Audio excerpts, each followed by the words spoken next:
फेरि माथि सङ्घमा मिल्ने तिनै नेताहरूसँग होइन तल फेरि मधेसमा जनतालाई आक्रामक एजेन्डाहरू आगो बाली राख भन्ने सल्काइराख चुलो निभ्नु भएन जहाँबाट जुन सत्ताको रोटी सेदिरहेको छु त्यो चुलो चाहिँ निभ्नु भएन भन्ने त्यो दोहोरो चरित्र हुन्छ यसलाई भन्छ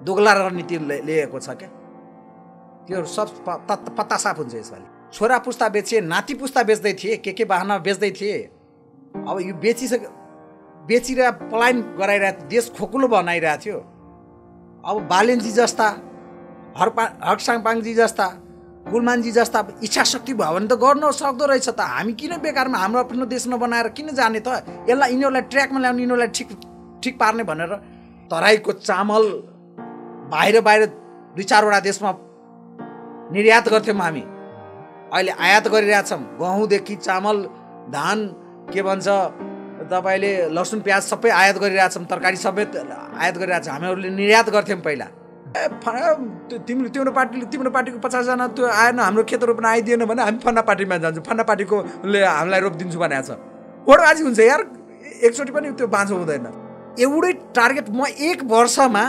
एउटा पालिकामा म एउटा फ्याक्ट्री बनाउँछु ल एउटा फ्याक्ट्री बनाउँछु त्यसमा 15 देखि 2000 1 वर्षमा मेरो एउटै काम हुन्छ म एउटा फ्याक्ट्री बनाउँछु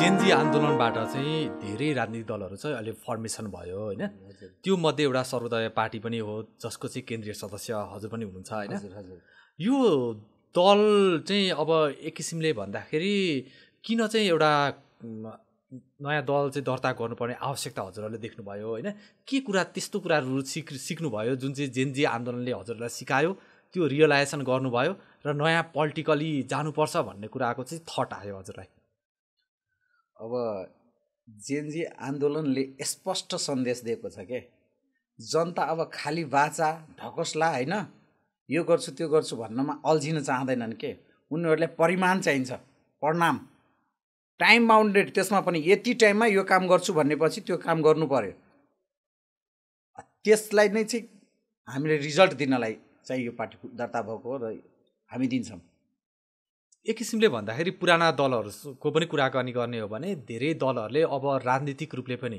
अब देशमा साँच्ची भन्दाखेरि कतिपय क्षेत्रीय रूपले भौगोलिक रूपले अथवा जातीय रूपले धेरै कुराहरूमा चाहिँ एक किसिमको विभेदका कुराहरू पनि होलान् अथवा आर्थिक रूपले पनि देश एकदमै अरू देशहरूले जति इकोनोमिक रूपले ग्रो गरिरहेछ त्यहाँसम्म पुगेको छैन होइन तर अब त्यो प्रमिस जुन यहाँहरूले भन्नुभएको छ त्यस्ता बाचाहरू त पुरानो दलहरूले पनि गरेका थिए होइन अब अहिले हजुरहरूले चाहिँ के त्यस्तो खालको डिफ्रेन्सेस छ फरक चाहिँ हजुरहरूको के त्यस्तो एजेन्डाहरू छ हाम्रो मुख्य तीनवटा एजेन्डा छ हेर्नुहोस् के चाहिँ पुरानो दलहरूले को शैली र हाम्रो दल जुन दर्ता भएको छ हाम्रो शैलीमा तीनवटा मुख्य फरक छ एउटा जिरो करप्सन मतलब राजनीति कुनै किसिमले भ्रष्टाचारी करप्सन आएछ भने तुरन्त राजीनामा त्यसलाई ढाक्छौ पैन दोस्रो डिजिटल गभर्नेन्स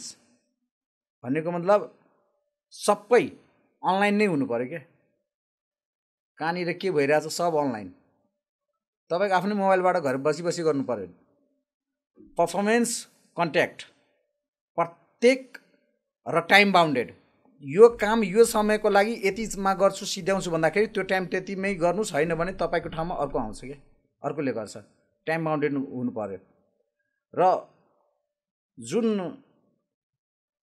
सार्वजनिक पदमा जुन मन्त्रीहरू हुन्छन् होइन उनीहरूको चाहिँ तपाईँलाई रिजल्ट आउटपुट यो कामको लागि तपाईँलाई नियुक्त गरेको हो यो काम गर्नुस् होइन भने अहिले जसरी जुन आन्दोलनमा निस्केको छ नि तपाईँलाई यो काम भएन भने तपाईँ गृहमन्त्रीबाट राजीनामा दिनुहोस् अर्को आउँछ भनेको छ नि हो त्यस्तै तपाईँलाई त्यो टाइमभित्रमा त दिएको हुन्छ त्यो टाइमभित्रमा त्यो गर्नुभयो भने तपाईँ प्रतिस्थापित हुनुहुन्छ त्यहाँबाट तपाईँले रिकल ब्याक हुनु पर्यो अर्को आउँछ त्यहाँनिर जुन अहिले अब जेनजी आन्दोलन पछि एक किसिमले भन्दाखेरि युवाहरूले एकदमै युवाहरू मात्रै होइन देशको सबै जनताहरूले चाहिँ पुराना राजनीतिक दलहरूप्रति एकदमै ठुलो भरोसा गरेका थिए होइन। तर अब जुनसुकै दलहरू गए पनि कोही सरकार बनाउने त्यस पछाडि भनेको र त्यसलाई टिकाउनको लागि भनेको चाहिँ अनेक प्रकारको कामहरू हुने गर्थ्यो र भ्रष्टाचार पनि एकदमै व्याप्त थियो होइन। त्यसले गर्दाखेरि चाहिँ जनतामा भनेको एक किसिमको विश्वास पूर्ण रूपले चाहिँ गुमेको अवस्था होइन। त्यो अवस्था भनेको चाहिँ एकदम गाउँदेखि सहरसम्म भनौँ होइन। अब सामान्य गाउँपालिकादेखि लिएर अब एकदमै महानगरसम्म नै त्यो खालको समस्याहरू थियो होइन। अब त्यो समस्याले गर्दाखेरि चाहिँ राजनीतिक दलहरूप्रतिको एउटा आस्था अनि भरोसा भनेको चाहिँ अहिले एक किसिमले भन्दा पुरानो राजनीतिक दलप्रति चाहिँ पूर्ण रूपले गुमेको अवस्था छ, त्यो देखिन्छ होइन। यो अवस्थामा भनेको चाहिँ अब युवाहरूको विश्वास चाहिँ फेरि कसरी चाहिँ हजुरले त्यो जित्छु भन्नुहुन्छ होइन, के भन्नुहुन्छ तपाईँहरूलाई चाहिँ कसरी विश्वास गर्ने त हो।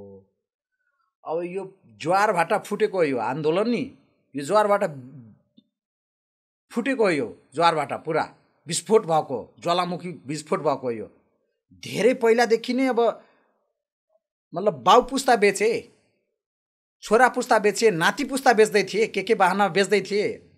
अब यो बेचिरहेको पलायन गराइरहेको देश खोकुलो बनाइरहेको थियो। अब बालेनजी जस्ता, हर्कसाङपाङजी जस्ता, कुलमानजी जस्ता इच्छा शक्ति भयो भने त गर्न सक्दो रहेछ त। हामी किन बेकारमा हाम्रो आफ्नो देश नबनाएर किन जाने त? यसलाई यिनीहरूलाई ट्र्याकमा ल्याउने, यिनीहरूलाई ठिक पार्ने भनेर एक तबकाका, एक जेएनजी युवाहरूका यिनीहरूले चाहिँ हामीलाई सामाजिक सञ्जालमा गरिदिने, बन्द गरिदिने भन्ने तरिकाले एउटा झिल्को मात्रै त्यहाँबाट निस्किएको हो। तर यो ज्वारभाटा भित्रबाट पहिलादेखि नै थियो र त्यो विस्फोट भएको हो, बुझ्नुभयो। अब उहाँहरूलाई चाहिँ अब कसरी व्यवस्थापन गर्न, यो जुन आन्दोलनलाई व्यवस्थापन कसरी गर्न भन्दाखेरि उहाँहरूलाई आन्दोलन गर्नको लागि छुट गर्ने होइन कि, उहाँहरूलाई आन्दोलनै गर्न नगर्नुपर्ने बनाउनु पर्यो।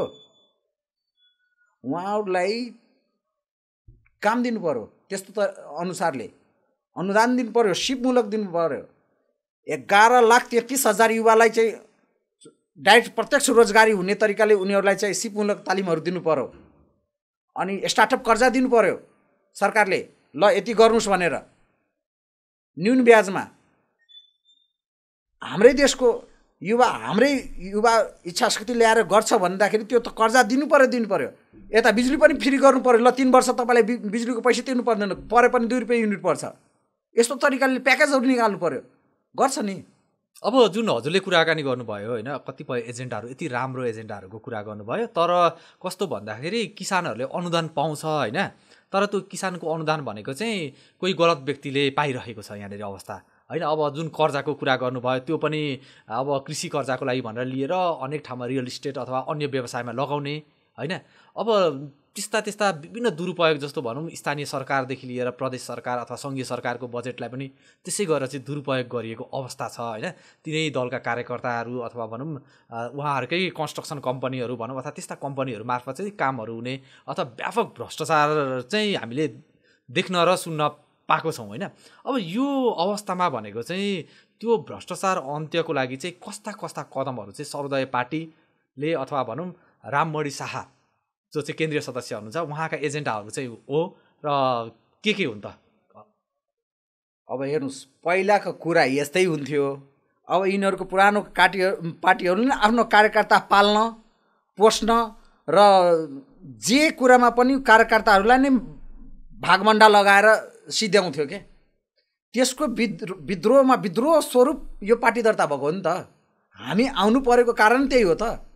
Right man right place right job. जो मान्छे जसको जे क्षेत्रमा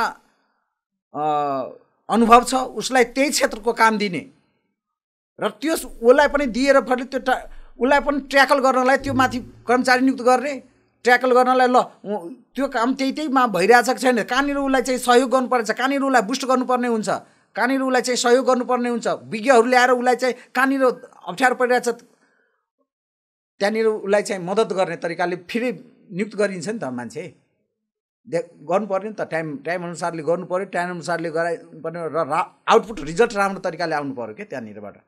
त्यही अनुसारले उहाँहरू माथि विश्वास गरेर दिनै पर्ने हुन्छ त। विदेशबाट आएका जुन सिकेर आएका हुन्छन्, जुन सर्टिफिकेट लिएर आएका हुन्छन्, जुन क्षेत्रमा काम गरेका हुन्छन् त्यो क्षेत्रमा यहीँनिर उनीहरूलाई काम गर्न दिनु पर्यो नि। कि रेमिट्यान्स मात्रै भजाएर खाने, अरूको रेमिट्यान्स खाने, अनि उसलाई चाहिँ यहाँ फर्केर आएपछि छैन, घरबार पनि छैन, त्यो सिधाइदिने। भ्रष्टाचार चाहिँ कसरी भएको हजुरले देख्नु भएको छ? कसरी चाहिँ दुरुपयोग, यो जुन कोष फन्ड भनौँ होइन, सरकारी फन्डहरूलाई चाहिँ कसरी मिसयुज भइरहेको देख्नुहुन्छ तपाईँले चाहिँ? यो घोषित रूपमा होइन, घोषित रूपमा तपाईँलाई दस्तावेजीकरण भएर भ्रष्टाचारी गरिरहेको छ त, घोषितै के यो तपाईँलाई यो यसमा यति % खाने हो, यसमा यति % हानेकै हो, यसमा यति गरेकै हो भनेर भन्छ नि, हो पर्सेन्टेज तोकेको हुन्छ त, सचिवलाई यति, उसलाई यति, ठेकेदारबाट यति आयो, इन्जिनियरलाई यति। यो भ्रष्टाचारीको त यो त सञ्जालै छ क्या, पार्टीबाट मेन केन्द्र कमिटीबाट केन्द्रीय अध्यक्षबाटै स्टार्ट छ क्या। हेर्नु भयो नि त्यत्रो पैसाहरू, अब के खोलाउनु चाहिँ, हेर्नु भएन, त्यो सब जग जाहेर छ त। यो कहाँबाट पैसा आएको? सुटकेसको नजराना चुकाउनुपर्छ त, दिनुपर्छ त। केही नियुक्तिहरूमा हेर्नु न भ्रष्टाचार। अब जसले 5 करोड बुझाएर जान्छ त्यसले 10 करोड असुल्दैन भने उसल्छ त। उसलाई पनि थाहा छ कि यो 10 करोड असुल्न गइरहेको छ, त्यही भएर योसँग 5 करोड लिएको। तर मेरिटको आधारमा भएन नि। यहाँ तपाईँलाई पालो सिक्वेन्समा चाहिँ ऊ चाहिँ तेस्रो दर्जाको, चौथो दर्जाको, पाँचौँ दर्जामा हुन्छ, नातागोता लगाएर होस् या त पैसाको प्रभावले होस्, ऊ 1 नम्बरकोमा आउँछ र त्यो पछाडि पर्छ। अस्ति नै डक्टर देश विदेशी जानु परेन, यहीँको डक्टर के भन्नुभयो उहाँले? वरियताको आधारमा उहाँको त थियो त अगाडि। मान्छे त्यो अति फ्रस्ट्रेट भइसकेको थियो के। अब जुन हजुरहरू चाहिँ एक किसिमले भन्दाखेरि एक किसिमले कुनै पार्टीमा हुनुहुन्थ्यो, जनमत पार्टीमा हुनुहुन्थ्यो होइन, त्यहाँनिर चाहिँ एक किसिमको विद्रोह पनि भयो नेतृत्वप्रतिको चाहिँ एउटा तीव्र असन्तुष्टिको कारणले। अब तर अब जुन एउटा हजुरहरूको चाहिँ एउटा विशेष एजेन्डाहरू छ, फरक एजेन्डामा हामी गर्छौँ होइन, हामी एकदमै क्लियर छौँ जनताको लागि गर्नको लागि भनेर हामी अगाडि आएको छौँ। पुराना राजनीतिक दल जस्तो एकदमै हरेक कुराहरूमा चाहिँ सरकारमै बस्नको लागि हाम्रो इच्छा होइन भन्ने तरिकाले हजुरहरू प्रस्तुत हुनु भएको छ। तर हजुरहरू हेर्दाखेरि चाहिँ छुट्टै देखिनु भएको छ क्या। अब राजनीतिक दलहरू राष्ट्रिय स्वतन्त्र पार्टी भनौँ होइन, अथवा भनौँ अहिलेको उज्यालो नेपाल पार्टी भनौँ, अथवा हजुरकै पार्टी भयो, सर्वोदय पार्टी भयो होइन, यस्ता अनेक नयाँ शक्तिहरू चाहिँ अनेक रूपले चाहिँ बाँडिएको छन्। अब हजुरहरूको रणनीति चाहिँ के हो? एक्लै अगाडि बढ्ने हो कि अथवा भनौँ दलहरू बिच चाहिँ अब एलायन्स भएर गठबन्धन गरेर अगाडि बढ्नुपर्छ भन्ने हजुरको मान्यता हो? तपाईँले यसमा 2टा क्वेसन जोड्नुभयो, पुरानोबाट भन्नुभयो, अब मलाई नकोट्याउनु भयो। अब त्यसलाई चाहिँ अलिकति क्लियर गर्नु नै पर्छ होइन। अब उहाँको कुरा के हो भन्दाखेरि, उहाँ जुन राष्ट्रिय अध्यक्षजीहरूलाई, शेरबहादुरजीलाई र एमाले अध्यक्ष केपी ओलीजीलाई र प्रचण्डजीलाई जब भेट्नुभयो नि, उहाँसँग वार्ताहरू हुँदै गए, उहाँहरूसँग भेटघाट नोकझोक अलिक बढे। अनि उहाँमा चाहिँ के भयो भन्दाखेरि, जसरी नै माओवादीको अध्यक्ष पुष्पकमल दाहालजी 2051-52देखि नै हाँकिरहे अहिलेसम्म 30, 32, 82 भयो, 32 वर्षदेखि उहाँ नै अध्यक्ष पड्काइरहनु भएको छ। त्यस्तै उहाँमा के भयो भन्दाखेरि, यो मान्छे अब यो ताक्छ है, यो अब अध्यक्षको लागि चाहिँ अब महाधिवेशनबाट अध्यक्ष हेर्छ है, यो चाहिँ उहाँले जो माथि नेता बन्नै दिनु भएन क्या कसैलाई। 1 म्यान आर्मी एउटा मात्रै मै हो, त्यस्तो तरिकाले। अनि उहाँकोमा चाहिँ जिन्दगीभर म बाँचुन्जेल मै अध्यक्ष बन्छु भन्ने कुराको अहङ्कार आयो कि त्यहाँनिर, त्यत्तिकै छरपष्ट भयो क्या त्यहाँनिर। यो त सारासारी अन्याय हो नि त। भन्ने ठुलो कुरा, मिडियामा ठुलो कुरा गरिदिने, यस्तो गरिदिने उस्तो गर्नु, हामीलाई थाहा छैन। खासमा अब यो विषयमा हजुर त्यो हामी त सँगसँगै हिँडेको मान्छे हो नि, तोनी कुरा थाहा छ नि त, पुरै थाहा छ त उहाँको बारेमा। त्यही हो होइन। अब अर्को कुरा भन्नुभयो कि पार्टी सँगसँगै जाँदा हुन्थेन, अब चोइटिएर यसरी नै अब फुटेर अब सबै आफ्नो अलग गर्छ। हाम्रो जुन नीति छ, जुन हामी यो जेएनजी आन्दोलनले उठाएको माग जुन छ, उसलाई चाहिँ डिलिभरी दिनलाई, टाइम बााउन्ड्रीभित्र डिलिभरी दिनलाई जुन सहकार्य गर्नु पर्यो भने चाहिँ हामी मिल्न तयार हौँ। हामी मिल्न तयार छौँ। एजेन्डा मिल्यो भने, विचार मिल्यो भने, जुन दिनुपर्ने आउटपुट रिजल्ट दिनलाई चाहिँ हाम्रो फेरि कुर्सीको लागि बार्गेनिङ छैन। हाम्रो कुनै पार्टीसँग कुर्सीको लागि मलाई यति सिट चाहियो, मलाई यति चाहियो, मेरो यसरी भागभण्डा चाहियो भनेर होइन। हाम्रो जुन जुन लक्ष्य छ जुन छन् समृद्ध बनाउने, उनीहरूको त नारा मात्रै थियो, सुखी नेपाली समृद्ध नेपाल नारा मात्रै देखाएर क्यास्ट गरेर भजाइरहेको थियो नि त। उनीहरूको त भिन्दै थियो नि त। तर हाम्रो जुन अहिले जुन शीर्ष 3-4वटा जुन अहिले नयाँ पार्टीहरू आउनु भएको छ, उहाँहरूसँग हाम्रो नारा एजेन्डाहरू मिल्यो भने सच्चैमा टाइम बााउन्डेड भएर हामीले ती दिन सकेर प्रतिबद्धता गरेर आउनुभयो भने हाम्रो एलायन्स हुन्छ। अब जुन राजनीतिक जेनजी आन्दोलन पछाडि भनेको एक किसिमले पोलिटिकली एउटा अबको स्ट्रक्चर कस्तो बन्छ भन्ने कुरामा चाहिँ अहिले प्रेडिक्सन एकदम गर्न अलिकति गाह्रो नै छ होइन। अब यो अवस्थामा चाहिँ हजुरले कस्तो देखिराख्नु भएको छ? पुराना दलहरू आउने सम्भावना कस्तो छ? नयाँ दलहरू अब कसरी जालान्? तपाईँले चाहिँ यसलाई कस्तो इन्फ्लुएन्स होला, अब कस्तो खालको चाहिँ संरचना बन्छ भनेर प्रेडिक्सन गरिराख्नु भएको छ? अब यत्रो आन्दोलन भइसकेपछि त चेन्ज आउनु पर्ने हो, आउँछ पनि। मतदाताहरूमा जहाँ भए पनि, तराई होस्, मधेस होस्, पहाड होस्, जहाँ भए पनि होइन, तपाईँलाई हिमाल होस्, मतदाताहरूमा चाहिँ अब यो सोसल मिडियाहरूले पनि अब जागरुक चाहिँ गरेको छ। केही अब 35-40% जनता जुन गरिब तबकाका मान्छेहरू हुन्छ नि, त्यो तपाईँलाई चाहिँ यो पैसाको र यो चुनावी चलखेलले गर्दाखेरि अलिकति प्रभाव पार्छ। त्यो तपाईँलाई विकट जिल्लाहरूमा त्यो त्यस्तै हुन्छ। उनीहरूलाई के हुन्छ भन्दाखेरि, मैले त्यो देखाएको छु, मैले भोगेको छु, त्यो हेरेको छु।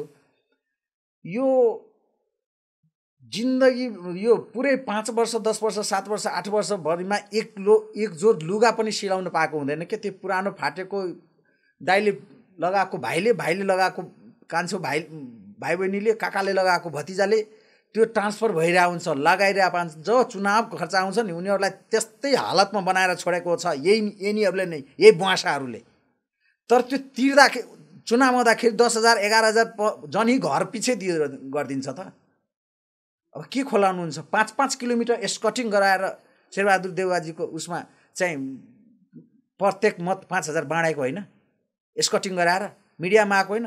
त्यही मिडियामा टिकटकहरूमा त्यो सामाजिक सञ्जालमा भाइरल भएको होइन कि ए तपाईँ डडेलधुराको घर हो, ए हाम्रो त्यो भेडाहरूलाई यहाँ कोठाभाडा छैन भनेर एक महिनासम्म त्यही ट्रेन्डिङमा चलेको थिएन हो। अहिले पनि छ के त्यस्तो।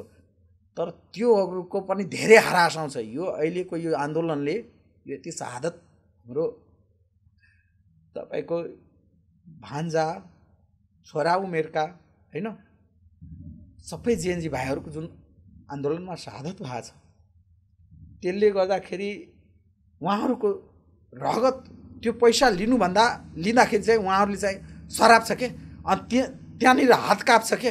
यो होइन, लिए पनि उनीहरूलाई दिँदैन क्या भोट। नेपाल परिवर्तन हुनुपर्छ, हामी यहीँनिर अट्नुपर्छ, यहीँनिर हामी केही गर्नुपर्छ भन्ने तरिकाले चेन्जको लागि भोट दिन्छ र चेन्ज हुन्छ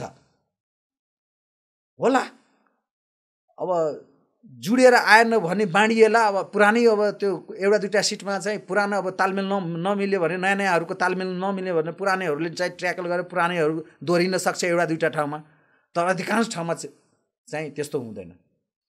अब जस्तो भनौँ विभिन्न ठाउँमा चाहिँ विभिन्न राजनीतिक दलहरू अलि नयाँ शक्तिको रूपले उदय पनि भएका छन् होइन।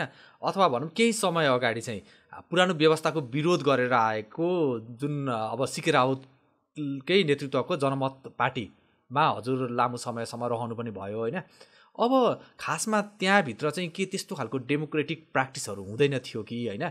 अब त्यहाँ चाहिँ एक किसिमको आरोप पनि परिवारवाद, आफ्नै दाजुलाई मात्रै अथवा आफ्नै घर परिवार अथवा नातागोताको व्यक्तिहरू अथवा आफ्नो फेभरको व्यक्तिहरू मात्रैलाई चाहिँ जहिले पनि इन्करेज गर्ने भन्ने कुराहरू पनि आइरह्थ्यो होइन। कतिपय अवस्थामा भनेको चाहिँ कारबाहीका कुराहरू पनि आउँथे। खासमा भनेको सीके राउतले नेतृत्व गर्नुभएको जनमत पार्टीमा त्यस्तो खालको डेमोक्रेटिक प्र्याक्टिसहरू हुँदैन थियो। सही कुरा भन्नुभयो। उहाँको छरपष्ट छ त। उहाँ जेएनजी आन्दोलन पछि ठ्याक्क जेएनजी आन्दोलन भइराखेको बेलादेखि लिएर र अहिलेसम्मको उहाँको जनमत पार्टीको सचिवालयको पोस्टै हेर्नुहोस् न। त्यहीँबाट पोस्टैबाट तपाईँलाई थाहा हुन्छ कि कतिचोटि उसले फेरिसकेको छ क्या कुरा। घरि यो विघटन गर्नु पर्थेन, घरि गरिदियो राम्रै भयो, घरि हामी जेएनजी यो कुरा त हामी नौलो गणतन्त्र भनेर पहिले नै भनेका थियौँ। हरेक कुरालाई चाहिँ क्याच गर्न खोज्ने के यति मतलब यो भन्छ नि यो पहिला त पुष्पकमल दाहालजीलाई भन्थ्यो के यति छेपारो तरिकाले जुन हुन्छ चेन्ज हुन्छ कतिखेर डाइनामिक यति नै चेन्ज हुन्छ। उहाँ त उसको पनि महारथी निक्लिनु भयो के जेमा पनि परिवारवाद छ त उहाँको आफै नजाने घुमाएर तपाईलाई त अझै प्रष्ट त के भन्छ गोमालाभ सापकोटाजीलाई एकचोटि बोलाउनु होला। उहाँलाई संसद पदबाट निकाल्नको लागि के प्रपञ्च भएको थियो र उहाँलाई भित्र के भनिएको थियो। उहाँ अहिले जुन लास्टमा जुन समानुपातिक सांसद प्रतिनिधि सभा सांसद बन्नुभयो त गोमालाभ सापकोटाजीलाई एकचोटि बोलाएर भन्छ ऊ गएर लिनु होला। तपाईँलाई प्रष्टको हुन्छ क्या यो कुराहरू तपाईँलाई विश्वास पनि हुन्छ। जनताले जानिसकेको छ घर परिवार घर व्यवहार नमिलाउन सक्ने मान्छे दुनियाँमा अनेक किसिमको नाटक परिपञ्च गरेका छ। अब उहाँको चाहिँ अब कस्तो भने स्वतन्त्र मधेस एउटा गठबन्धन भनेर पनि उहाँले सुरुवात गर्नुभएको सुरुवाती चरणमा होइन। अब त्यहाँबाट चाहिँ मधेसलाई चाहिँ देशबाटै टुक्र्याउनु पर्छ भन्ने खालको एजेन्डा पनि उहाँको यो कुरा म तपाईँलाई प्रष्टै भनिदिन्छु। उहाँलाई भिन्दै फ्लेभरको ललिपप देखाउनु परेको थियो जनतालाई। भिन्दै खाले ललिपप देखायो भने मान्छेको ध्यान आकर्षण हुन्छ नि। यहाँ तपाईँलाई अब तिजको गीत बजिरहेछ भने सबै आँगनमा तिज बजिरहेछ भने अब त्यहाँनिर चाहिँ तिजको अब हाम्रो चेलीबेटीहरूले नाच गरेको हो भनेर भन्ने चाहिँ होइन। त्यही बेलामा कुनै ठुलो स्वरलाई एकदम ठुलो पावरले साउन्ड बक्स बजाएर एकदम डिजे लगाएर त्यो मान्छे आइदियो भने रोड आएर आइदियो भने एकदम लाइट सेटिङ गरेर सबको ध्यान तानिन्छ कि तानिँदैन हो। उहाँले त्यसरी त्यसलाई चाहिँ क्याच गरेर क्यास गर्नुभएको उहाँले। खासमा अब कतिपय चाहिँ एउटा इन्डेक्सहरू हेर्ने हो भने जुन चाहिँ मधेसमा त्यो हुनै नपर्ने जस्तो भनौँ कतिपय शिक्षाकै कुरा गर्ने भयो भने साक्षरता दर अथवा स्वास्थ्यको कुरा गर्ने हो भने पनि होइन जुन चाहिँ अब सबैतिरबाट एक किसिमले धोका मात्रै देखिन्छ क्या मधेसमा। किनभने जस्तो कर्णाली भन्दा पनि कतिपय कुराहरूमा त त्यो शिक्षा अथवा स्वास्थ्यको कुराहरूमा त्यो इन्डेक्सहरू एकदम बिलो देखिन्छ होइन। अब जति पनि रिसोर्सेसहरू हुँदै पनि यो अवस्था आइपरेको छ होइन। अब यसमा चाहिँ नेतृत्वहरूको के कमजोरीहरू चाहिँ तपाईँले देखिराख्नु भएको छ आजको चाहिँ मधेसको यो अवस्था हुनुमा चाहिँ? नेतृत्वको कमी त छँदैछ होइन। नेतृत्वले त्यसमा चाहिँ छोपेको छ आँखै छोपेको छ। तर जहाँनिर यो समस्या छ त्यो समस्यामा आवाज उठाउने मान्छे नै रहेनन् के। त्यो आवाज उठाउने मान्छे नै पलायन गरिसके त। भएकाहरूलाई पनि झोले बनाएर राखे त यिनीहरूले। यस्तै हो दुनियाँ। उनीहरूले सिलेन्डर गरिदिएको अवस्था छ के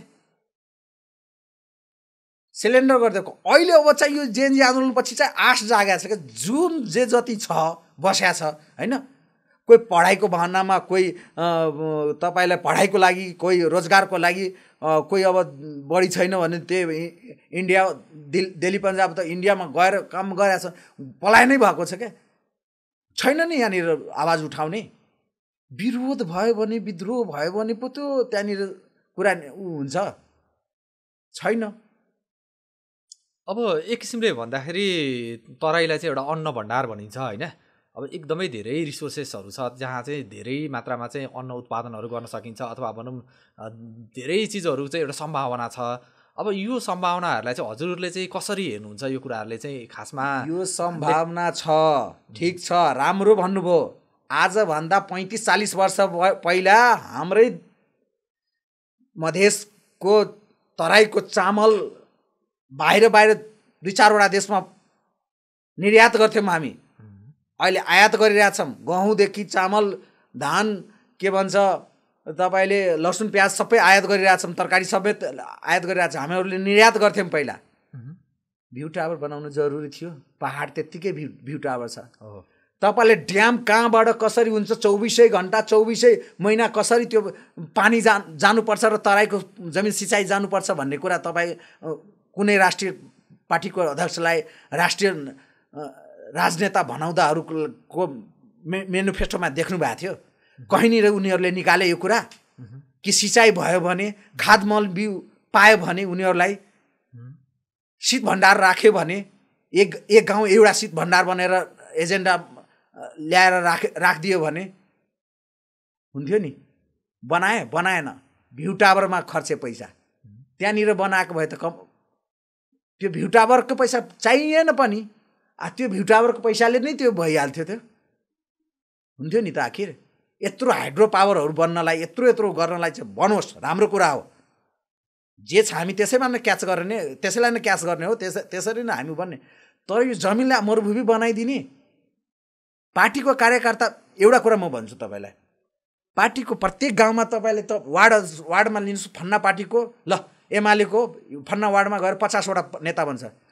एमाले पार्टीले नै 50वटा कार्यकर्ता कस्तो किन बनाएन कि फन्नाको खेत बाँझो छ भने 50वटा कार्यकर्ता जाऊ ल रोपदेऊ, ज्याला स्यालाको बारेमा त्यो रोपदेऊ, त्यो फलेको बापत त्यो संरक्षण गरेको बापत पछि आउँछ त्यो गरेर गर्नु।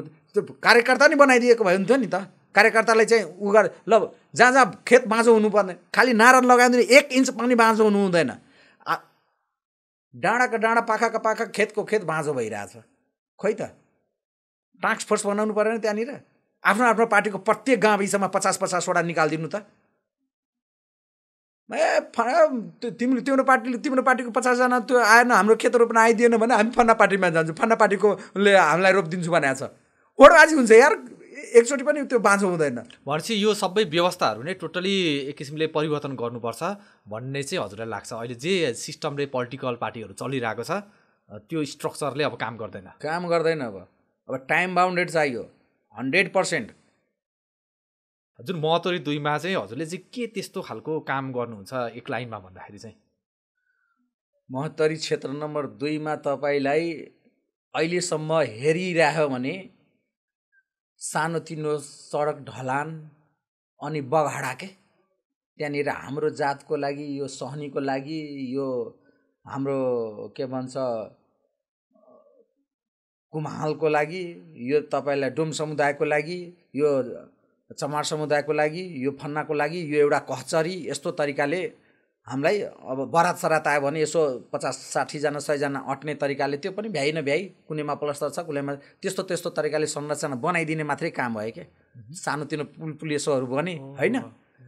तर जितेको र तपाईँलाई जुन आफू राजनीतिमा त्यत्रो वर्ष आइसकेपछि ठुला नेता भनाउँदाहरू एउटै टार्गेट, म 1 वर्षमा एउटा पालिकामा म एउटा फ्याक्ट्री बनाउँछु, ल एउटा फ्याक्ट्री बनाउँछु, त्यसमा 1500 देखि 2000, 1 वर्षमा मेरो एउटै काम हुन्छ, म एउटा फ्याक्ट्री बनाउँछु।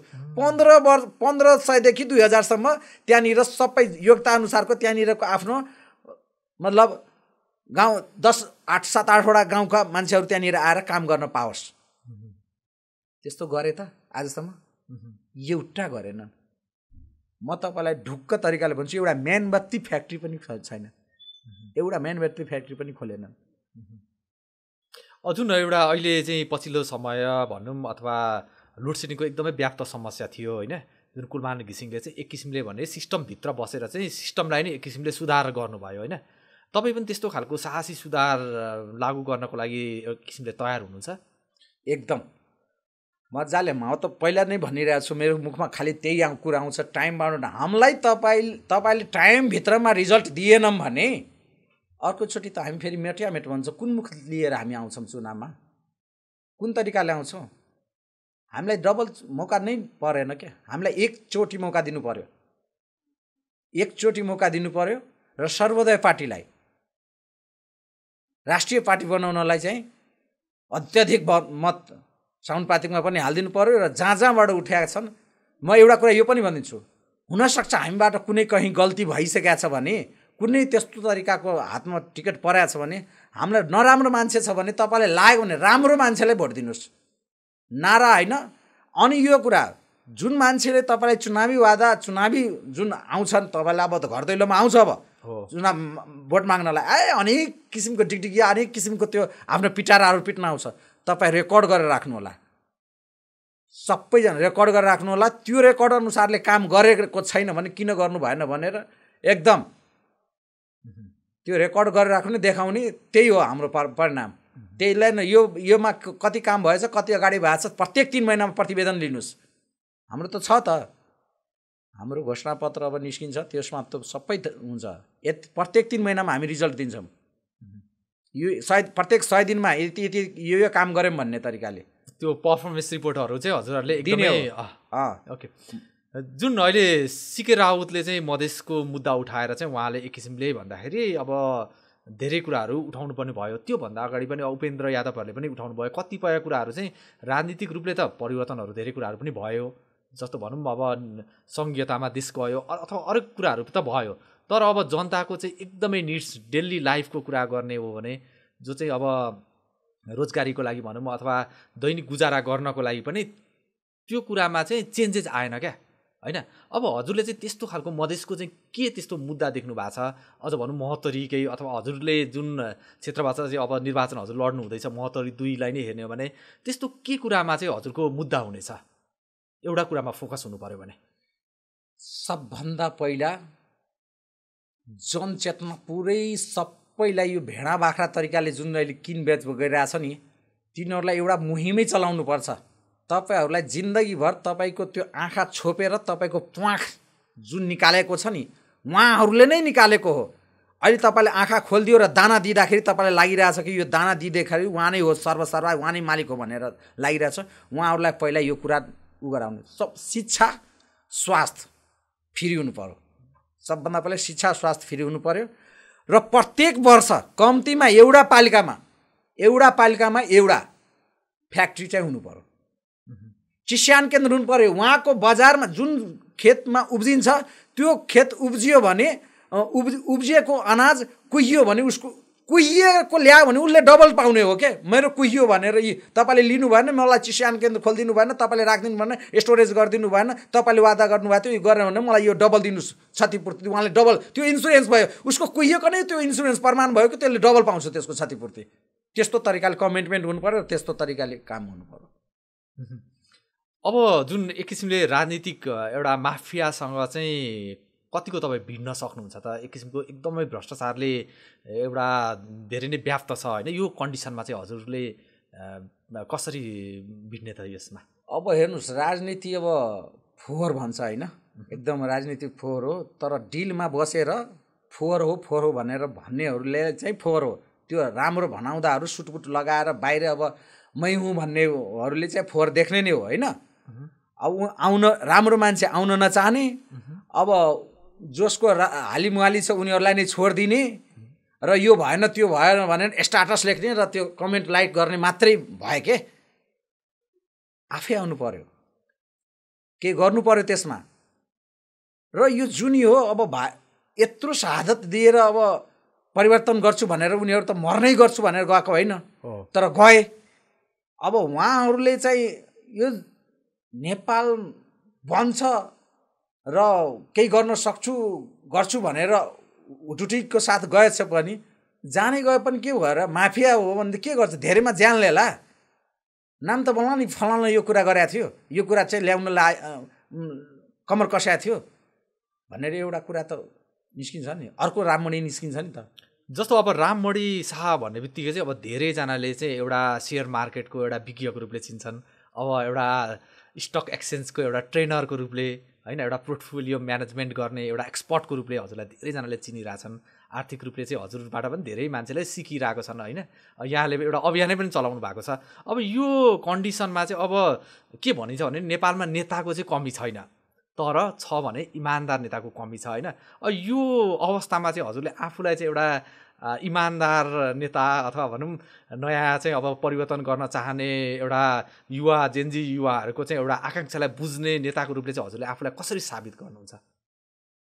अब मेरो ब्याकग्राउन्ड कोट्याउनु भयो तपाईँले। अब मेरो खर्चा र मेरो आय स्रोत नै त्यही हो। म 2021 पछि म यही लाइनमा हो, यही फिल्डमा हो, पढेँ पनि पढाएँ पनि, अनि अहिले पनि जारी छ। मेरो अनलाइन क्लासहरू भइरहन्छ, महिनामा एउटा न एउटा भइरहन्छ।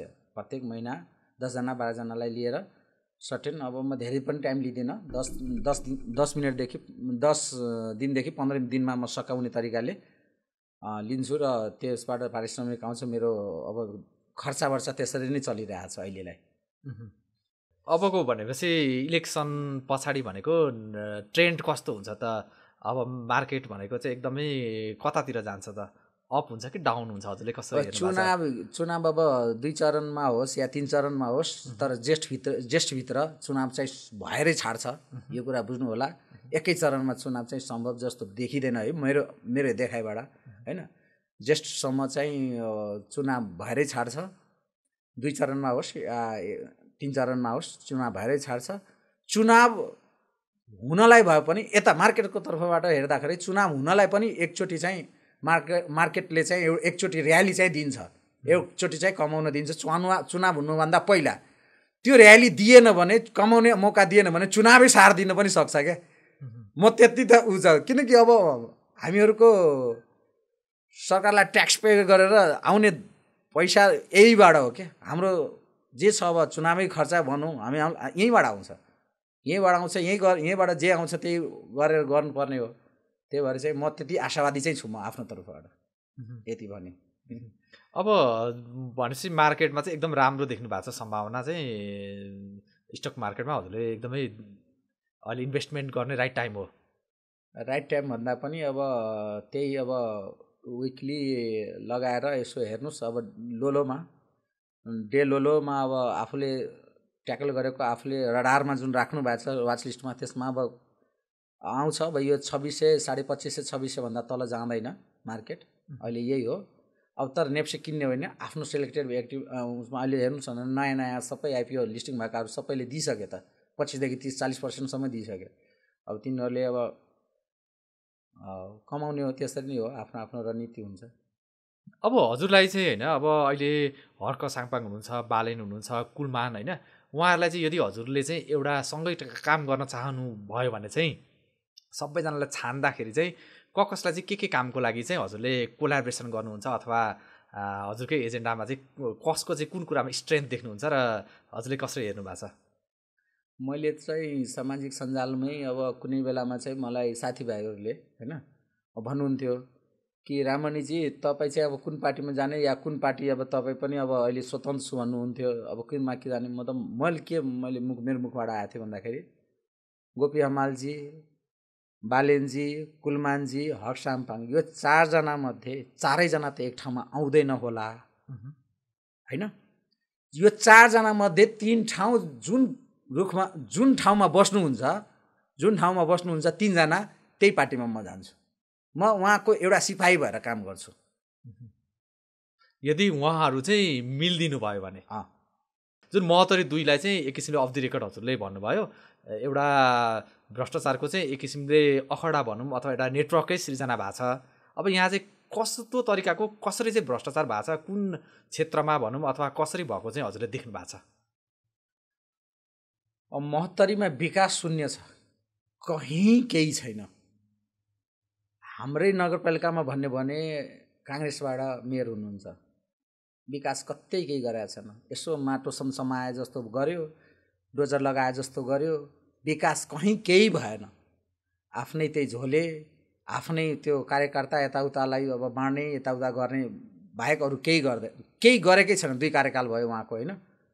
त्यस्तै तरिकाले अब ठुलो बडा नेताहरूले पनि विकास गर्ने नचाहेको हो। उहाँहरूलाई यति पिछडेको वर्ग छ नि, हाम्रो यति पिछडेको क्षेत्र छ नि, मैले के भने भन्दा यति गरिब तबकाका मान्छेहरू छन्, उहाँहरूलाई थाहै छैन कि मेरो मतको दुरुपयोग भइरहेछ र म 5000 देखि लिएर 2000मा म बेचिरहेको छु, म भेडा बाख्रा जस्तै म बिकिरहेको छु भन्ने कुराको उहाँहरूलाई भानै छैन क्या। म तपाईँलाई हर्क साङपाङ जुन ल्याउनु भयो नि त्यो एजेन्डा, म स्वतन्त्र मधेस गठबन्धनमा हुँदाखेरि चाहिँ म गएको थिएँ कि पुरानो संरचनाको पुरानो वार्डमा पुरानो गाउँको एउटा गाउँमा 8-9वटा वाडा हुन्थ्यो नि त, त्यो माइकिङ गर्न गएको थिएँ कि यो जतिजना नेताहरू अहिले आएछ नि, यो जतिजना मर्छ त्यतिजनालाई हामी 50 लाख रुपियाँको क्याच दिन्छौँ भनेको छ नि, त्यो होइन, दिँदैनन्। तपाईँ जतिजना त्यहाँनिर गएर मर्नुहुन्छ भने त्यो त्यति महिना त्यहाँनिर त्यो सत्तामा टिक्नलाई उसलाई चाहिँ ऊर्जा मिल्छ। त्यो जति मर्नुहुन्छ त्यति वर्ष त्यो त्यति महिना त्यहाँनिर त्यो क्यास भजाउँछ त्यो त्यतिमा। तपाईँहरू नजानु होला भनेर म आफ्नो नगरपालिकाबाट आफ्नो नगरपालिका र आफ्नो त्यो गाउँठाउँको म लगभग 7 किलोमिटर अराउन्ड 8 किलोमिटर गाउँ टोल वार्डमा म म्याकिङ हाटसाम्पाङ जस्तो उहाँभन्दा पहिला मैले म्याकिङ गरेको मान्छे हो नि त म गरेर आएको मान्छे। तर मलाई गर्व लाग्छ मेरो गाउँठाउँबाट सबै कोहीजना आएनन् के त्यो उसमा आए पनि तर शहादत चाहिँ भएनन् त्यो बेलामा। उहाँहरूलाई चाहिँ मैले चनाखो बनाइसकेको थिएँ। अब नेपालमा त एक किसिमले काम गर्ने नेताको एकदमै कमी छ होइन। अब अहिले हजुरले भन्दाखेरि चाहिँ यो 5 वर्षमा हजुर इलेक्टेड भए पछाडि चाहिँ त्यस्तो 3टा कामहरू चाहिँ जुन चाहिँ कसैले पनि रोक्नै नसक्ने खालको त्यस्तो खालको कामहरू चाहिँ के गर्नुहुन्छ हजुरले? यो कामलाई चाहिँ 100% पारदर्शिता पुरा डिजिटल पहिलो वर्षमै देखिने गरी परिणाम आउनु पर्यो के।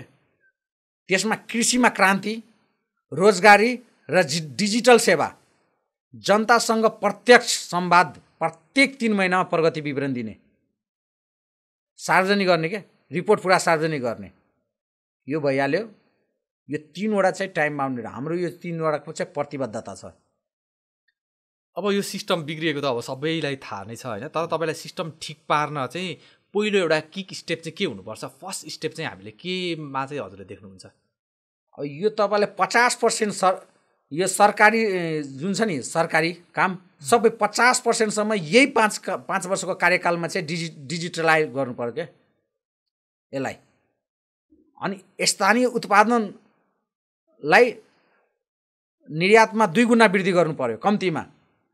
भ्रष्टाचारमा तपाईँलाई शून्य संहिता, भ्रष्टाचार छोयो कि पोल्यो के? पहिला थियो के? हाम्रो घर तराईमा छ, मधेसमा छ। तपाईँलाई आजभन्दा 25 वर्ष पहिला 30 वर्ष पहिला उताबाट इन्डियाबाट आउँदाखेरि बिहारका मान्छेहरू आउँदाखेरि के भन्दैन, जब हम नेपाल में प्रवेश करते हैं तो लंबा सांस लेते हैं, सुकून लगता है, अब छिनछरोट नहीं होगा, ये इतना अच्छा है, रोजगार अच्छा मिलेगा, ये सब मतलब उनीहरूको त्यो हुन्थ्यो के।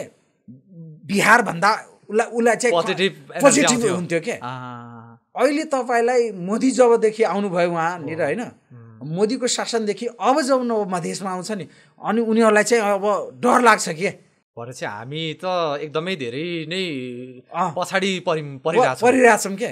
उनीहरूलाई पहिला थियो त कानुन, पहिला थुन्नुहोस् त बुझ्नुहोस् कुरा थियो नि त। अहिले थुन्न गर्न पाए हुन्छ, फोन गरेर सोर्स परिधि लगाइहाल्छ।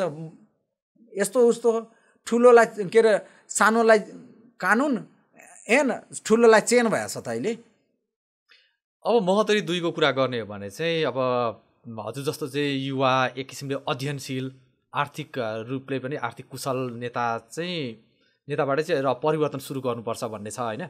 अब यसमा चाहिँ अब जनताहरू चाहिँ त्यहाँ एक किसिमले मिश्रित जनसङ्ख्या छ, मैथिली भाषी धेरै हुनुहुन्छ होइन।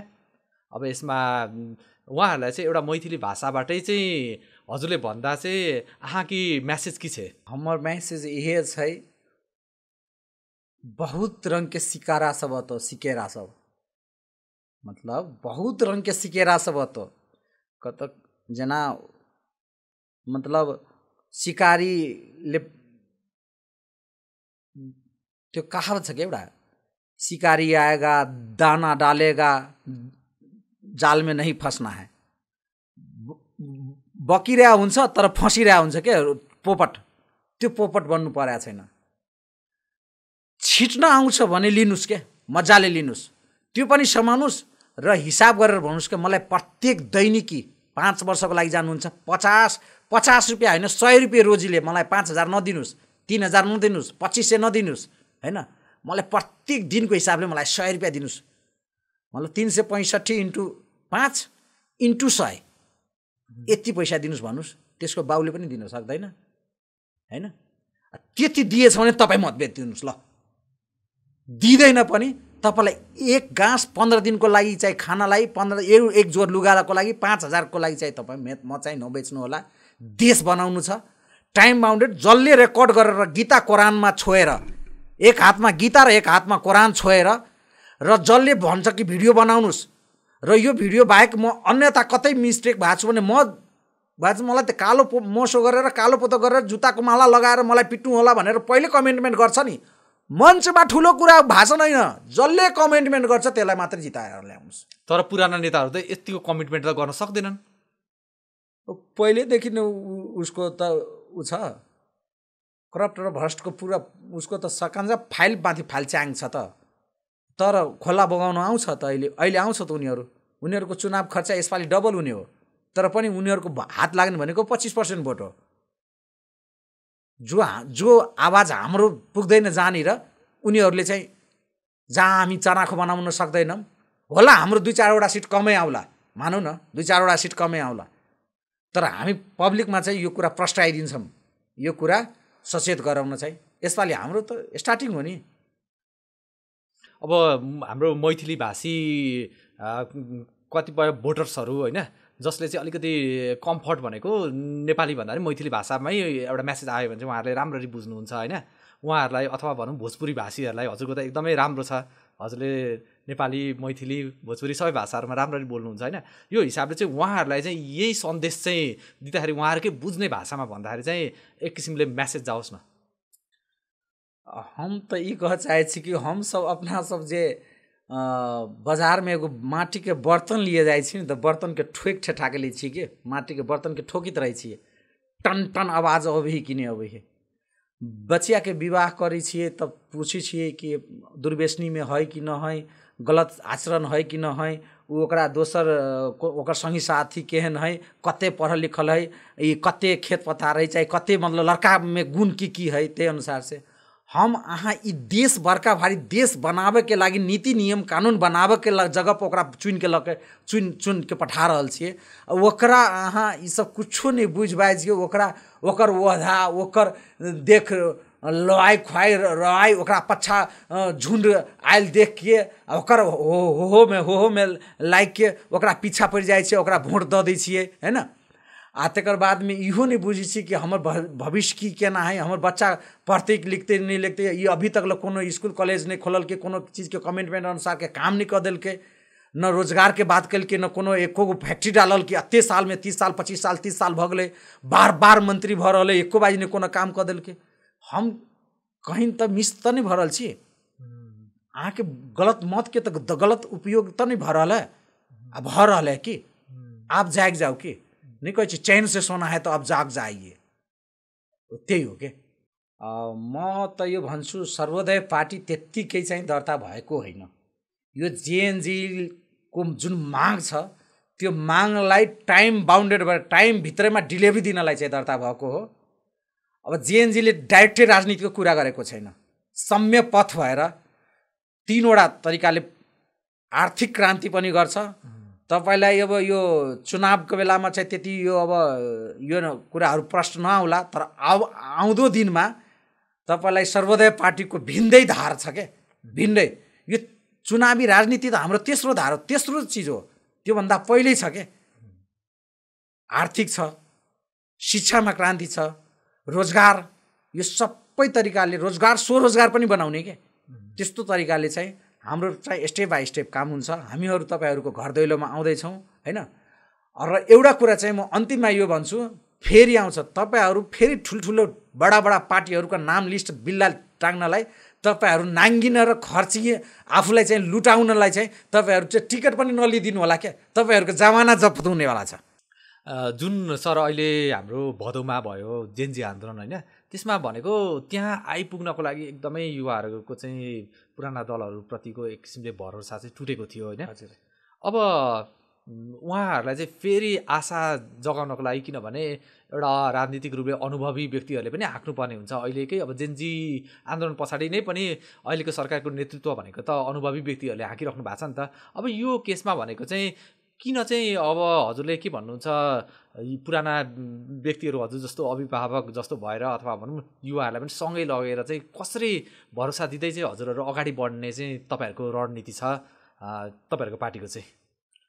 सर्वोदय पार्टीको रणनीति के छ भन्दाखेरि जेएनजी युवाहरूको जुन अहिले भरोसा हामीले कसरी जित्छौँ र कसरी उहाँहरूलाई चाहिँ उ गर्छौँ भन्दाखेरि युवाहरूलाई मञ्च होइन के, युवाहरूलाई भूमिका दिनु पर्यो। मेन भूमिका उहाँहरूलाई ल्याउनु पर्यो। नीति निर्माणमा 30 वर्ष मुनिका युवाहरूको 50% सहभागिता हुनु पर्यो भनेर ग्यारेन्टी ठोक्नु पर्यो क्या त्यहाँनिर। 50% 49.5 बल्ल पुगेन कि 50% भूमिका हुनै पर्यो त्यहाँनिर। त्यस्तो तरिकाले हुनु पर्यो। रोजगारीका लागि फेरि विदेशी नै मात्रै होइन क्या, यही आउँदो 5 वर्षमा 60-40 नीति ल्याउनु पर्यो। 60%लाई चाहिँ यो मान्यताबाट हटाउनु पर्यो कि रोजगारको लागि चाहिँ हामी विदेशी नै पर्छ भनेरको चाहिँ हटाउनु पर्यो क्या। 60 कम्तीमा हामी 100% त यो 5 वर्षमा हुँदैन भनेर प्र्याक्टिकल पनि जानु पर्यो। प्र्याक्टिकलमा पनि जान्नु, नहुने कुरा आकाशको तार तोडेर ल्याइदिन्छु भन्ने कुरा भएन। तर 60% मानसिकता यो भन्नु यही देशमा गर्छु त, अरूले गरिरहेछन् त म किन गर्न सक्दिनँ, म पनि गर्न सक्छु। 60%को मानसिकता चाहिँ चेन्ज गर्न सक्नु पर्यो क्या। 40 वर्षपछि अर्को कार्यकालमा आउला, तर 60%को लागि चाहिँ यही बेलामा चाहिँ त्यस्तो बनाउनु पर्यो कि यो देशमै गर्न सकिन्छ, देशमै हुन्छ, देशमै अँटेरै गर्न पर्छ। सरकारले हामीलाई यस्तो यस्तो फेसिलिटी दिएको छ, यस्तो यस्तो रणनीति ल्याएको छ, विश्वास जगाउनु पर्यो क्या त्यस्तो तरिकाले। स्थानीय उत्पादन र निर्यातमा भन्ने गयो त कम्तीमा अहिले जुन छ नि त्यसलाई चाहिँ 2 गुणाभन्दा अलि बढाएर 2.5 गुणा वृद्धि गर्नु पर्यो, अनि मात्र सम्भव छ क्या। त्यति चाहिँ गर्नु पर्यो। भ्रष्टाचार जुन छ नि त्यसलाई 0 टोलरेन्स। भ्रष्टाचारको तपाईँलाई आयो भने 7 दिन होइन क्या, शनिबार बिदा 7 दिन होइन 6 दिनभित्रमा मुद्दा दर्ता, 30 दिनभित्रमा फैसला। क्विक त्यसको चाहिँ रेस्पोन्स हुनु पर्यो। अथवा 25 वर्ष 30 वर्ष त्यो अफ्ताब आलम जस्तो त्यो 30 वर्षपछि कट्याएर निकाल्ने, फेरि यसो गरे जस्तो गर्ने, म पिटे जस्तो गर्छु, तिमी रोए जस्तो गर्नु, म फेरि मेरो कार्यकाल आउँदै गर्छ, म फेरि निकाल्दै गर्छु, त्यस्तो तरिकाले होइन क्या। फास्ट, एकदमै एक्सन ओरिएन्टेड, टाइम बाउन्ड। हजुरले टाइम बाउन्डेड, मेरो त टाइम बाउन्डेड हो। टाइम बाउन्डेडमा काम भएन भने विस्थापित गरिदिनु। अर्को पार्टीभित्र पनि तपाईँहरूको त्यस्तै खालको प्र्याक्टिस हुन्छ? त्यही हो प्र्याक्टिस। अहिले त्यसैमा चाहिँ हाम्रो त्यो थिमै त्यही हो। सधैँ हामी यसैमा बाजिरहेछौँ, यसैमा मतलब सही कुरा यही हो। हाम्रो टिमै, हाम्रो मतलब स्क्रिप्टै यही हो। यो एउटा रेस्पोन्सिबिलिटी दिने अथवा भूमिका दिने, यदि त्यो टाइम बाउन्डिङ एउटा टाइम भने हामीलाई पनि सिधाइदिन्छन्, हामी पनि सिद्धिन्छौँ। जे बोल्यो त्यो गरेन भने हामी सिद्धिन्छौँ। एक्सन भएन भने न त त्यस्तै पारा हो भने फेरि हामी किन आउनु पर्यो? देखासिखी गरेर अरूको जस्तै लम्पसार गरेर गऱ्यो भने त किन हामी आउनु पर्यो? हामी किन आउने? त्यसो भए हामी नआए हुन्छ। तपाईँहरूमाथि चाहिँ एउटा सर्वोदय पार्टीमाथि चाहिँ एउटा के प्रश्न पनि छ भन्दाखेरि तपाईँहरू चाहिँ कतै देशको केही क्षेत्रीय रूपले मात्रै सीमित हुनु होला कि भन्ने छ होइन। अब यसमा चाहिँ जनताहरूलाई एक किसिमले तपाईँले जस्तो एउटा बोल्ड तरिकाले प्रेजेन्ट भइराख्नु भएको छ, तपाईँहरू देशव्यापी रूपले अगाडि बढ्नुहुन्छ अथवा तपाईँहरूको क्यान्डिडेटहरू चाहिँ कहाँ हुनुहुन्छ? हाम्रो लगभग देशव्यापी नै हुन्छ, तर पनि हाम्रो जुन सङ्गठन पुरानो जुन छन्, जुन अहिले 19 जिल्लामा होइन, 22 जिल्ला मधेस भने होइन, 22 जिल्ला मधेसमा अहिले अब 19 देखि 20 जिल्लामै अब सीमित भएको छ। अब त्यो 19-20 जिल्लामा 17 जिल्लामा सङ्गठन पहिलादेखि नै छ क्या हाम्रो। हामी त जनमत पार्टीबाट छुटिएको हो नि त। हाम्रो राष्ट्रिय अध्यक्ष नै अब उहाँ वरिष्ठ उपाध्यक्ष हुनुहुन्थ्यो, कोषाध्यक्ष पनि उहाँको, अब केन्द्रीय कोषाध्यक्ष पनि हाम्रो पार्टीको हुनुहुन्छ, अनि त्यही भएर अहिले सर्वोदय पार्टीमा हुनुहुन्छ। त्यही भएर चाहिँ हामीसँगको जुन पहिलाको जुन कार्यकर्ताहरू, जुन पहिलाको जुन छ नि हाम्रो रुट नै त्यही छ। अब त्यही भएर चाहिँ मधेसको पुरा मेची टु महाकालीमा जति पर्छ त्यो पुरै, र पहाडहरूबाट काठमाडौँबाट पनि तपाईँको उम्मेदवारी पाउनुहुन्छ, र ठाउँबाट पनि पाउनुहुन्छ। अब जनतामा चाहिँ कस्तो अपेक्षा छ भने अबको लिडर भनेको चाहिँ मधेसबाट हुनुपर्छ, मधेसले देश हाँक्नुपर्छ भन्ने एउटा ठुलो अपेक्षा छ क्या। त यो कुरालाई चाहिँ मैले यसरी प्रभावित गर्छु क्या। तपाईँले भन्नुहुन्छ कहाँबाट यस्तो कुरा ल्याउनुहुन्छ भन्नुहुन्छ, हेर्नु है। श्रीमान पहिला हामीले के भन्थ्यौँ, श्रीमान अनि भन्नुहुन्थ्यो, गम्भीर प्रचण्ड प्रताप भन्नुहुन्छ नि, श्री 5 गम्भीर प्रचण्ड प्रताप भन्नुहुन्छ नि। श्री 5 को सरकार थियो क्या, श्री 5 को सरकार गयो, गम्भीर भयो, प्रचण्ड आउनुभयो, किनकि मेन भूमिकामा प्रचण्ड जहाँ गए त्यही सरकार बन्ने हो कि नै प्रचण्ड। अनि अब प्रताप आउनुपर्ने छ कि त्यो प्रताप बालिन किन हुँदैन? त्यो प्रताप के अरे हाम्रो सर्वोदय पार्टीको राष्ट्रिय अध्यक्ष दीपक शाह किन हुँदैन? त्यो प्रताप राममणि शाह किन हुँदैन? अब प्रताप आउनु परेको छ। त्यो मधेस माटोको जन्मेको, त्यही लुम्बनी, त्यही जनक राजा जनकजीको माटोमा जन्मेको र यही देशको नागरिक त्यो प्रताप किन हुन नसक्ने? त्यो किन? एउटा क्वेसन क्या, काठमाडौँ उपत्यकाको चाहिँ एउटा पहिलो वंश काठमाडौँ उपत्यकै पत्ता लगाउने अथवा त्यो गर्ने भनेको गोपाल वंश, जो चाहिँ मधेसले नै पहिलो चाहिँ एक्सप्लोर गरेको काठमाडौँ होइन, एस्टाब्लिस्ड गरेको भनिन्छ होइन। तर अब आज चाहिँ देशबाटै चाहिँ यो नेपाल बनाउनै पहिलो भनेको मधेसीले देश बनाइएको भनेर एउटा इतिहासमा देखिन्छ। तर मधेसीलाई नै यो देशबाट टुक्र्याउने भन्ने केही राजनीतिक दलहरू जो चाहिँ त्यसले नेतृत्व गरेका व्यक्तिहरू थिए होइन, उहाँहरूलाई चाहिँ तपाईँको सन्देश के छ? यो मैले भन्दाखेरि तपाईँको गलत अर्थ पनि लाग्छ होइन, त्यो गलत अर्थ नलागोस्। मिस्टर 2% खस, आर्य खस भन्छ नि, मिस्टर 2% अहिले पनि गाउँघरका जुन जुन गोठ गोरुहरू त्यो हेरेर बसेका छन्, गाउँघरमा दुःख सुख गरेका छन्, खेतीपाती गरेका छन्, उहाँहरूलाई भने होइन, जुन दुःख सुख गरेका छ। तर मिस्टर 2% फर्स्ट लेयर र सेकेन्ड लेयरमा जुन मै हुँ भन्ने बनाउँदाहरूले मधेसलाई चाहिँ यो विस्थापित भएर जाओस्। जस्तै अब चौधरी थारूहरूको जुन बिस्तारै त्यसको रैथानीहरू त गयो नि, टुट्यो नि, कमैया भएर बसे। त्यस्तै तरिका यिनीहरूलाई चाहिँ बाँझो बनाइदिने, चुरोे दोहन गरिदिने, यता गरिदिने, ढुङ्गासुङ्गा निकालिदिने, पहाड बेचिदिने, निकालिदिने, यो गरिदिने, ऊ गरिदिने, तपाईँलाई उत्खनन गरेर बालुवाहरू उत्खनन गरेर अनेक गरिदिने, मरुभूमि बनाइदिने, त्यो जलस्रोतको व्यवस्था नगरिदिने। यो मतलब तपाईँलाई त्यहाँबाट विस्थापित होस् भन्ने गरेका छन् कि उनीहरूले। हामीलाई नअँगालेको अवस्था छ। तर एउटा कुरा, बिना तलबी अहिले पनि बोर्डरको सुरक्षा गर्ने मधेस नै हो क्या। कुनै ठुल्ठुलो योजना र कुनै उसमा सम्झौतामा चाहिँ मधेसवादीले कुनैले साइन गरेको छैन के। यही ठुलो बढाउँदा भनेको मै हुँ भन्नेहरूले चाहिँ देशद्रोह गरेका छन् क्या। त्यो एउटा देशद्रोहको कुरा भयो अथवा मधेसकै एकदम पिछडापनको एउटा रिजन भनेको त फेरि त्यो 2%लाई साथ दिने भनेको त मधेसी नेताहरूले पनि साथ दिए नि त। फेरि अब उनीहरूलाई चाहिँ के छ भन्दाखेरि जिन्दगीभर सत्तामा रहिरहनु पर्ने, यो चुनाव जित्न पाएको छैन, काउन्टडाउन भन्छ नि, नेता हरदम चुनावी मुडमे रहता है।